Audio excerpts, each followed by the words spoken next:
Hello everyone. Today we're going to learn about aseptic techniques, and if you remember, if you put an A at the beginning of the word, it means without, and septic is when a wound is infected, so this means without infection, or how to work in a sterile way. So that's what we're going to be doing today. Right, so the idea is, obviously it would be better if we could do this in the lab, but we will do as best we can with this. So firstly, very important is that you have a lit Bunsen burner, because this will, any bacteria that are in the air, they'll get drawn into the convection currents and will be dead by the time they hit the ceiling. So the first thing you do is to swab all the benches down with disinfectant. This is a Petri dish, this is the sample, say it's a sample from a patient and you want to see what bacteria are infecting them, and this thing here is called an inoculating loop. So it's just a metal wire that you can heat till it's red hot to sterilise it. Okay, so the first thing that you do is to do just that. Put into the hottest part of the flame and allow it to cool. A useful place to rest it is on the Bunsen burner, so that it doesn't touch anything while you wait it to cool down. Right, the next thing you do, you open your sample, but we have a protective measure with that.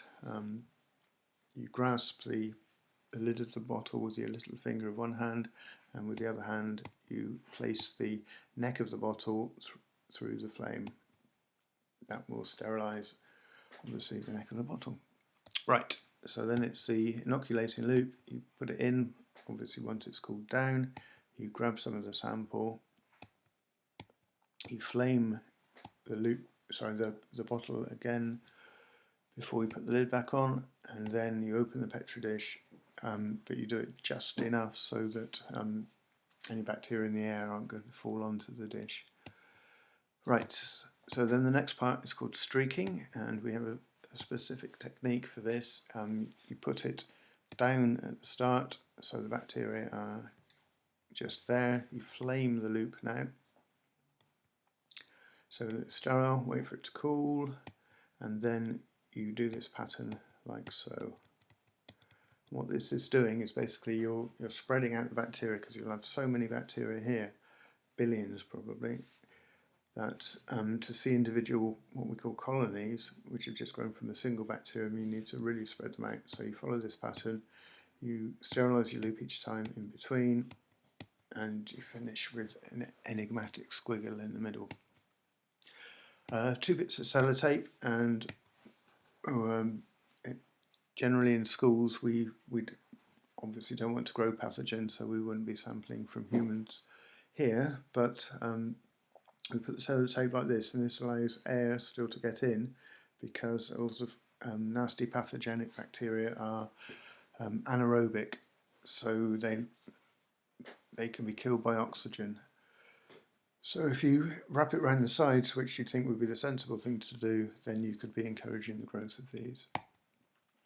Right, you label it up. We always incubate in school at 25 degrees C, because we don't want to incubate at 37, because that could encourage the growth of pathogens. Your name, obviously the date, etc. And finally, wipe everything down again at the end. So what we're trying to achieve here is, because you've spread the bacteria out and they start growing, as you see here, all of these are going to merge together. So you cannot tell what species it is, but by the time they're all spread out enough, you know that each of these colonies has grown from a single bacterium. So here's one I did 2 years ago. As you can see, they're all merged together here, but then they start to get spread out, and you can be confident that these colonies here have just grown from one single bacterial cell. Right, so what I want you to do basically is is this task here. So culturing, it's not really the culturing of bacteria, maybe to quantify, to measure how many bacteria are in a sample of bio yogurt. So it's a slightly different technique to this, but if you watch the YouTube clip, you will see that he's adding, excuse me, adding liquid to the plate, and then he uses the spreader here to spread it out. So that's what I want you to do. There's an earpod to revise what we've done to start off with, then watch this, and then the illustrated protocol for the let's reword this.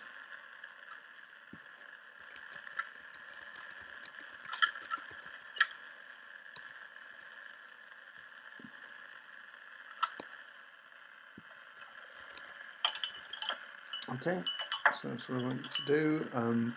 Produce it any which way you like, photos from books, any app, whatever, animation, etc. Happy to look at anything and give you some feedback.